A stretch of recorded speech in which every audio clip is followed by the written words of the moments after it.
And oh man, it a. I'm not recalling off the top of my head, but there was a guy whose wife was a teacher at the school. I thought he was a police officer. That tried to get in, and they took his gun and detained him so that he couldn't get in. Was he a police officer? His wife called him and told him that she had been shot and that she was dying. And he went to the school, and the police officers not only arrested him, but took his firearm and turned him away. Well, he's a police officer. I want to say something that I shouldn't right now. Fucking turn and face the wall, dude. Anybody that stops somebody like that, you don't deserve anything more than that. Period. I'm not going to say it. Your wife is bleeding out in a classroom, and you're hemmed up. You're going to fucking stop me from that? Dude, there is no force on earth except for sheer physical overpowering me. You don't even care about your own team at that point? Like, you don't even care about your own team. No, bro. This guy's on your team, dog. No. I will use William Wallace as an example because I know he would understand. But let's say Will Wallace and I were cops at that situation, and then my wife calls me, and that's the situation, and Will goes, bro, but we can't do that. I'm not gonna let you stop me. Period. I don't care who it is. It could be you. There's nothing to stop me, and I would hope that you would assume the same thing. 100%. Nothing on this earth would stop me from attempting to resolve that situation. Yeah, no, I told you last week when we talked about the mother who was hemmed up that I know there's. Nope. I carry all the Shoot time. me. There, yeah, no, 100%. I would rather draw than be stopped from saving the life of my son. Yeah. Trying to save him with every fiber of my being. Yeah. And I'm going to die happy knowing what is going to happen to you after that. Because the public opinion, the court of public opinion on that one, dude, you're not making it out the other side. There's no way anybody with two fucking cents that can rub together and make some common sense is going to understand that one, period.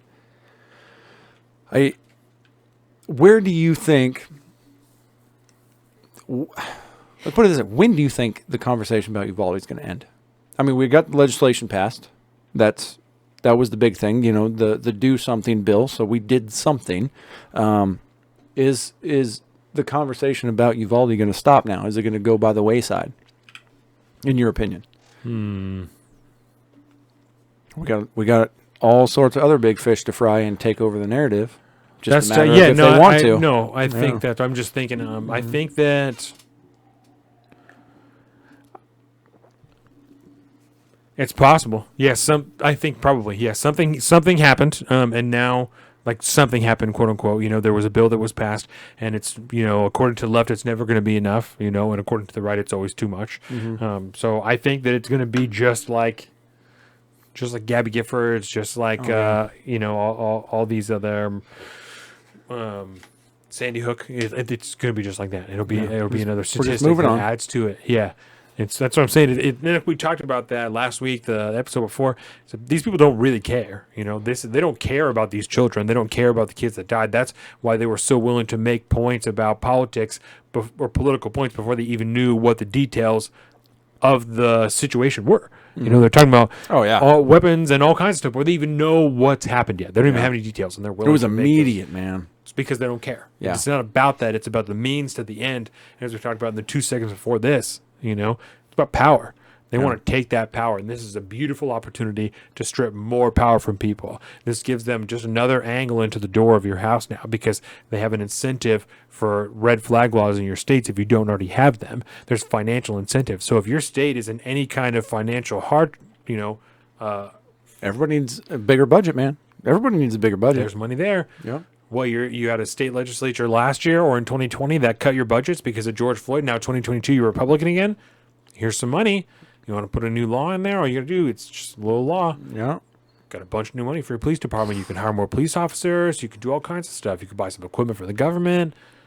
Do whatever you want. Yeah. No, I think you're right that money is going to be the doorway into all the states that don't already have them. Yeah. And I can't think of a single politician alive today that I don't trust to not use that as a tool to get more money, to get more power.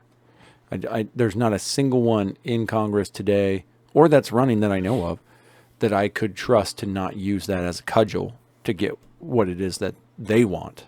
which doesn't have anything to do with those dead kids. Right. It just has to do with them and their power and what they might, in their highest and mighty dreams, be able to achieve.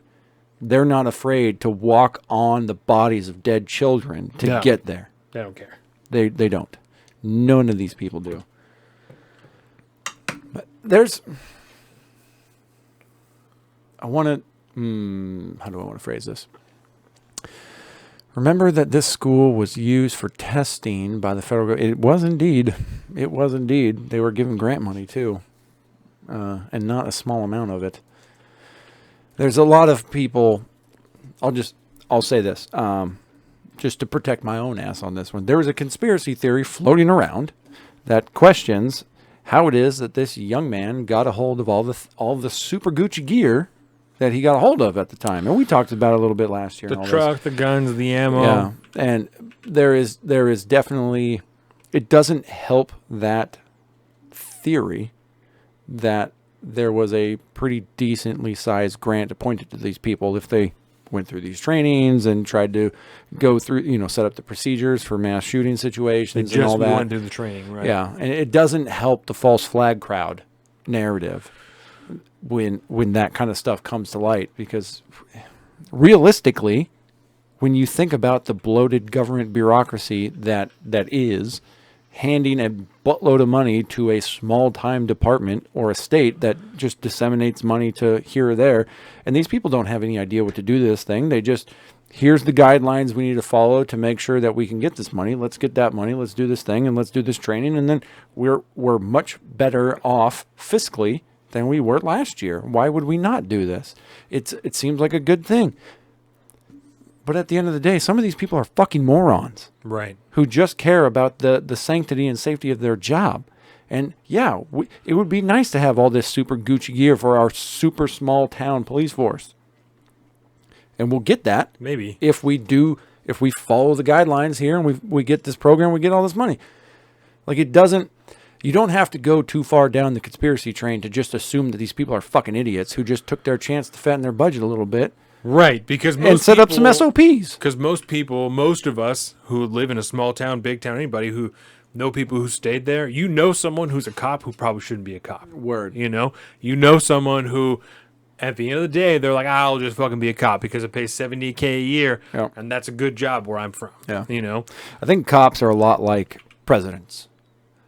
I don't think anybody who wants to be a cop should be a cop. They're just people. I think somebody that truly cares about your rights and your safety, who doesn't want to be in that position, should probably be in that position.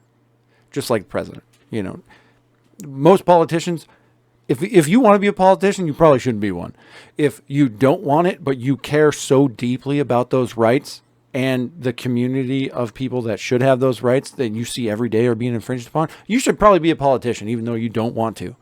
Thomas Massey, for God's sakes, he was kind of forced into that position because his local government was coming down on his ability to run his little homestead farm.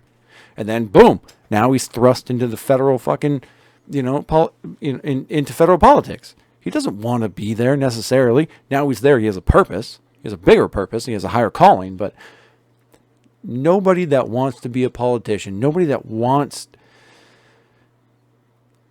Law enforcement is a little bit different, obviously, because people can obviously want to help their communities. But if you deeply, deeply, deeply want to just be a police officer, to be a law enforcement officer, to have the power and the authority to make sure your community is safe, seems like the wrong approach to me. I feel like you should care at a deeper level before you should not want to do most of the things that police officers do. You should not want to give out traffic tickets. You should not want to, sit there with a fucking speed gun on the side of the road, catching people doing something wrong. No, you should want to ensure that your community is safe and a couple other things, make sure that the rights of your community are maintained and protected. You should almost losing your job all the time because you're not giving out enough tickets. Yes. Yes, that is a great way to put it. You should be running the border of keeping your job because you're like, they don't need it. They just needed a reminder. Exactly. Can I pass? Thank you, sir. It's not.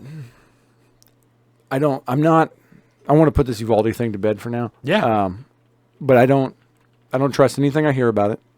I don't like what I do hear about it, And I don't think there's going to be any kind of actual resolution in this situation. And I think that in it just alone is a fucking travesty. Don't get me started about we have no closure on Las Vegas, but we are not going to have closure on Uvalde, period. We're not going to. All the questions that we want answered are not going to be answered. And something else is going to grab our attention, and we're going to move on, and people are going to forget about it. And that is a goddamn travesty. And every single one of those teachers and children that died,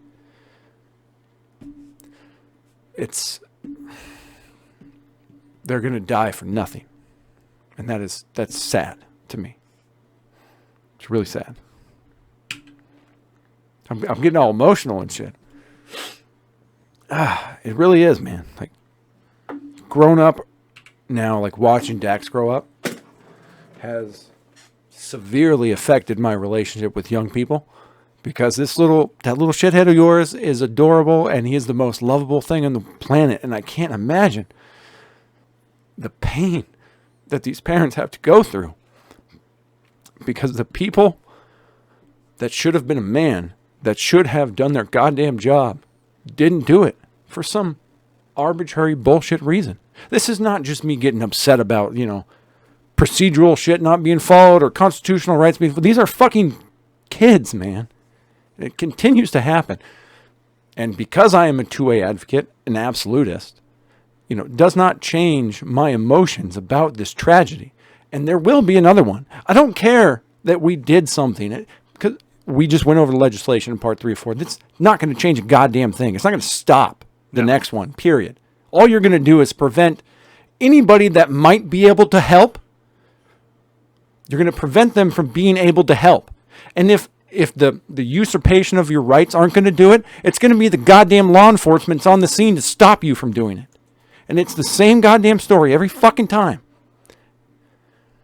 The only thing I can even pretend might make a difference is that every single person in that community is strapped up and knows how to use their fucking firearm and is not willing to put up with any of this bullshit. That's the only thing that's going to stop this stuff, for people to take personal responsibility and handle some shit that needs to be handled, regardless of whatever the arbitrary laws are in place at that place. That goddamn cop, the guy that got arrested and his gun taken away for trying to save his wife, dude, every single one of those officers should have been in that same exact position doing that same exact thing. They should have assumed that every one of those kids in that school was their kid. They should have acted accordingly.